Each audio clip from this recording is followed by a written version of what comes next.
हम बहुत ही important topic discuss करने जा रहे हैं and that is water. Water is one of the vital elements found on the earth. As जल ही जीवन है तो पानी के बिना जीवन संभव है नहीं। एंड वाटर के बारे में डिस्कस करने में सबसे पहले आता है water cycle. The sun's heat causes evaporation of water into vapor. When the water vapor cools down, it condenses and forms clouds. From there, it may fall on the land or sea in the form of rain, snow, or sleet. And the definition of water cycle may be the process by which water continually changes its form and circulates between oceans, atmosphere, and land is known as water cycle. So you can see, सबसे पहले सन से sun rays का insolation होता है, फिर ocean के surface पे insolation के कारण इवापोरेशन होता है, इवापोरेट होकर वाटर क्लाउड का फॉर्म ले लेता है, क्लाउड कंडेंस होते हैं और फिर प्रेसिपिटेशन होता है। प्रेसिपिटेशन यानी बारिश होती है या हेलस्टोन होता है या स्नोफॉल होता है। इसके बाद सरफेस रन ऑफ हो जाता है जिससे ज़मीन का पानी रन ऑफ होकर फिर से ओशन में ही चला जाता है। इस पूरे कंप्लीट साइकिल को वाटर साइकिल कहते हैं और यही पूरे अर्थ पे वाटर सर्कुलेशन का रीज़न है। इसके बाद आते हैं वाटर के टाइप्स पे। तो वाटर के 2 टाइप्स होते हैं, fresh water and saline water. Fresh water जो कि रिवर्स में, आइस के फॉर्म में, एटमॉस्फेयर में या ग्राउंड वाटर के फॉर्म में मिलता है, और सलाइन वाटर जो सीज एंड ओशंस में मिलता है। अब ओशंस की बात करें तो there are 5 oceans in the world. The largest is Pacific ocean, second largest Atlantic ocean, third Indian ocean, fourth southern ocean and then the last one is Arctic ocean. अब earth पे जितने भी water हैं उन सभी का distribution कैसा है ये हमें देखना है। 3/4 of the earth's surface is covered by water, as we all know. The major sources of fresh water are the rivers, ponds, spring and glaciers that constitute about 2.7% only of the total water present on the earth. मतलब हमारा earth surface 3/4 water से ही ढका है, फिर भी इसका केवल 2.7% ही fresh water है जो कि rivers, ponds, spring, glaciers, atmosphere में प्रेजेंट है, और 97.3% ओशंस में मिलता है या सीज में मिलता है। ये सलाइन वाटर होता है, सोल्टी वाटर होता है, इसे हम पी नहीं सकते हैं बिना ट्रीटमेंट का। अब इस टेबल में आप देख सकते हैं सलाइन वाटर 97.3% जो ओशंस में मिलता है। देयर आफ्टर आइस कैप्स 2%, ये भी फ्रेश वाटर होता है। ग्राउंड वाटर 0.68%, ये फ्रेश वाटर होता है। Fresh water lakes 0.009%, salt water lake 0.009%, atmosphere 0.0019% and rivers 0.0001% only. यहाँ कंफ्यूज बिल्कुल भी नहीं होना है। Salt water lake and inland water ये सभी फ्रेश वाटर की कैटेगरी में आते हैं। तो ये टोटल हो गए 100% वाटर जो कि अर्थ पे प्रेजेंट है, इसका डिस्ट्रीब्यूशन। इसके बाद कुछ चीज़ें जो हमें समझनी है। सबसे पहला है सैलिनिटी। सलाइन वाटर यानी खारा पानी। Salinity is the amount of salt in grams present in 1000 grams of the water. The average salinity of oceans is 35 parts per thousand. Salinity 1000 ग्राम पानी में कितना ग्राम सॉल्ट घुला हुआ है इसे कहते हैं। Thereafter, Dead Sea in Israel has salinity of 340 grams per liter of water. Swimmers can float in it because the increased salt content makes it dense. तो dead सी का पानी इतना ज़्यादा डेंस है कि वहाँ पर इजिली स्विम किया जा सकता है। मार्च 22 को हम लोग वर्ल्ड वाटर डे मनाते हैं, when the need to conserve water is reinforced in different ways. Pond या लेक का पानी स्थिर रहता है, एक जगह रहता है, but ocean water keeps moving continuously. It is never still. The movement that occur in oceans can be broadly categorized as waves, tides and currents. So ocean water का सर्कुलेशन 3 तरीके से होता है।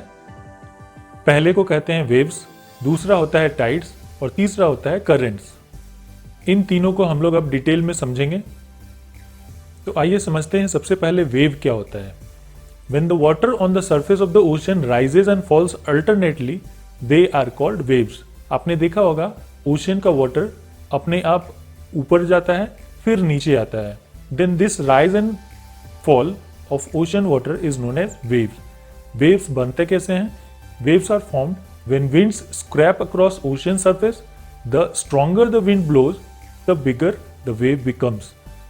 यानी वेव्स एयर प्रेशर के कारण बनता है। एयर जब ओशन के सरफेस पे प्रेशर लगाती है तो ओशन सरफेस का वाटर राइज कर जाता है, फिर थोड़ी ही देर बाद वो फॉल करता है और इसी को वेव कहते हैं। दूसरा होता है tides. The rhythmic rise and fall of ocean water twice a day is called a tide. It is high tide when water covers much of the shore by rising to its highest level. It is low tide when water falls to its lowest level and recedes from the shore. तो दिन भर में 2 बार water level ocean का rise करता है और fall करता है, इसे टाइड कहते हैं। हाई टाइड तब आता है जब वाटर अपने हाईएस्ट लेवल पे रहता है और लो टाइड तब होता है जब वाटर अपने लोएस्ट लेवल पे रहता है। सी शोर पे हम लोग टाइड्स को फील कर सकते हैं अगर हम दिन भर ऑब्जर्व करें तब। अब बात है टाइड्स होते कैसे हैं। टाइड्स का कारण क्या है? The strong gravitational pull exerted by sun and the moon on the earth surface causes the tides. Sun और मून का जो ग्रेविटेशनल फोर्स होता है जो कि अर्थ से कहीं दूर है, इनके ग्रेविटेशनल फोर्स के कारण अर्थ के सरफेस पे कुछ चेंजेस होते हैं और वो चेंजेस होते हैं वाटर में और इन्हीं के कारण टाइड्स बनता है। The water of the earth closer to the moon gets pulled under the influence of moon's gravitational force and causes high tide. Earth का जो भी भाग मून के नजदीक रहता है तो उस भाग के पानी का लेवल थोड़ा राइज हो जाता है और इसी को कहते हैं high tide. When the moon is in its first and last quarter, the ocean waters get drawn in diagonally opposite direction by the gravitational pull of sun and moon, resulting in low tides. तो जब सन और moon earth के diagonally opposite direction में रहते हैं तब low tide होता है। ये समझने के लिए चलिए हम लोग डायग्राम से समझते हैं। ओशन के टाइड्स 2 तरह के होते हैं। एक होता है हाई और स्प्रिंग टाइड, दूसरा होता है लो और नीप टाइड। सबसे पहले समझते हैं हाई और स्प्रिंग टाइड को। जब अर्थ, मून एंड सन तीनों एक स्ट्रेट लाइन में हो, 180 डिग्री बन रहा हो इन तीनों के बीच में, तो ऐसे टाइड को कहेंगे स्प्रिंग टाइड। और इसमें जो टाइड बनेगा वो हाई टाइड बनेगा, यानी वाटर का लेवल राइज होगा। इसमें मून का पोजीशन अर्थ और सन के बीच में भी हो सकता है और अर्थ के पीछे भी हो सकता है। इसके बाद आते हैं नीप टाइड। नीप टाइड में अर्थ, सन एंड मून आपस में 90 डिग्री बनाएंगे। इस पोजीशन में जो लो टाइड क्रिएट होगा इसे कहेंगे नीप टाइड, यानी नीप टाइड में वाटर का लेवल लो हो जाएगा। इसके बाद आते हैं third type of movement of water in the ocean, that is ocean currents. Ocean currents are streams of water flowing constantly on the ocean surface in definite directions. The ocean currents may be warm or cold. Generally, the warm ocean currents originate near the equator and move towards the pole. The cold current carry water from polar or higher latitudes to tropical or lower latitudes. मतलब पूरे अर्थ पे कहीं पर ocean का water गर्म रहता है और कहीं पर ओशन का वाटर ठंडा रहता है। तो ठंडे वाले क्षेत्र से गर्म वाले क्षेत्र की तरफ जो ओशन वाटर चलकर आता है या फिर गर्म वाले क्षेत्र से ठंडे वाले क्षेत्र की तरफ जो ओशन वाटर चलकर जाता है, इसे ही ओशन करेंट्स कहते हैं। अब ओशन करेंट्स भी 2 तरह के होते हैं। जो ठंडा वाला पानी गर्म वाले क्षेत्र की तरफ चलकर जाता है उसे कोल्ड ओशन करेंट्स कहते हैं और जो गर्म पानी ठंडे वाले एरियाज में जाता है उसे वार्म ओशन करंट कहते हैं। ये मैप बहुत ही इंपॉर्टेंट है। आई विल सजेस्ट यू कि आप एक वर्ल्ड मैप लें और उसमें इस मैप को ड्रॉ करें। इससे पता चलेगा कौन सा ओशन करंट किधर की तरफ बहता है। अब एक और कंसेप्ट जो हमें समझना है वो है सुनामी। सुनामी एक जापानीज वर्ड है जिसका मतलब होता है harbour waves, as the harbours get destroyed whenever there is tsunami. एक बात जनरली समझ लीजिए कि जब भी ओशंस में अर्थक्वेक आएगा तब वो सुनामी क्रिएट करेगा। During a storm the winds blowing at very high speed form huge waves. These may cause tremendous destruction. An earthquake, a volcanic eruption, or underwater landslides can shift large amounts of ocean water. As a result, a huge tide wave called tsunami that may as high as 15 meter is formed. The largest tsunami ever measured was 150 meter. These waves travel at a speed of more than 700 km per hour.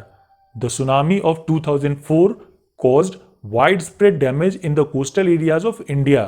The Indira Point in the Andaman and Nicobar Islands got submerged after the tsunami.